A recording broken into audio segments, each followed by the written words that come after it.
অৰুণোদয়ৰ জৰিয়তে আমি অসমৰ 30 লাখ পৰিয়ালক মাহত 1250 টকাকৈ আগবঢ়াওঁ। যোৱা 17 ছেপ্টেম্বৰ তাৰিখৰ পৰা আমি অৰুণোদয় তৃতীয় সংস্কৰণ আৰম্ভ কৰিব বিচাৰিছিলোঁ।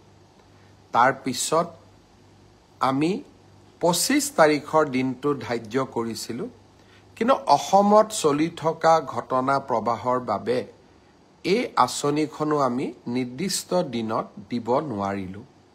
অহা 7 অক্টোবৰ তাৰিখে আমি আপোনালোকৰ হাতত অৰুণোদয় তুলি দিম আৰু আমি সকলো প্ৰচেষ্টা ইতিমধ্যে সম্পূৰ্ণ কৰিছোঁ। 7 তাৰিখে নিশ্চিতভাৱে অৰুণোদয় তৃতীয় সংস্কৰণৰ সুবিধা 30 লাখ আই মাতৃয়ে লাভ কৰিব আৰু আমি তাৰ পিছত প্ৰতি মাহে নিৰন্তৰ কৰি আপোনালোকক এই পুঁজি যোগান ধৰি যাম। ঠিক সেইদৰে নিযুত মইনাৰো আমাৰ অসমৰ প্ৰায় 3.5 লাখ ছাত্ৰীয়ে এইবাৰ নিযুত মইনা আঁচনিৰ সুবিধা লাভ কৰিব।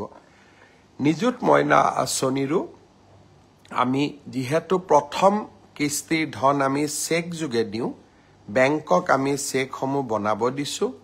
নিযুত মইনা আঁচনিৰো প্ৰথম কিস্তিৰ ধন আমি 10 পৰা 15 অক্টোবৰৰ ভিতৰত সকলোৰে হাতত তুলি দিম আৰু তাৰ পৰৱৰ্তী মাহৰ পিছত সকলোৱে বেংক যোগে নিযুত মইনা আঁচনিৰ ধন লাভ কৰি থাকিব।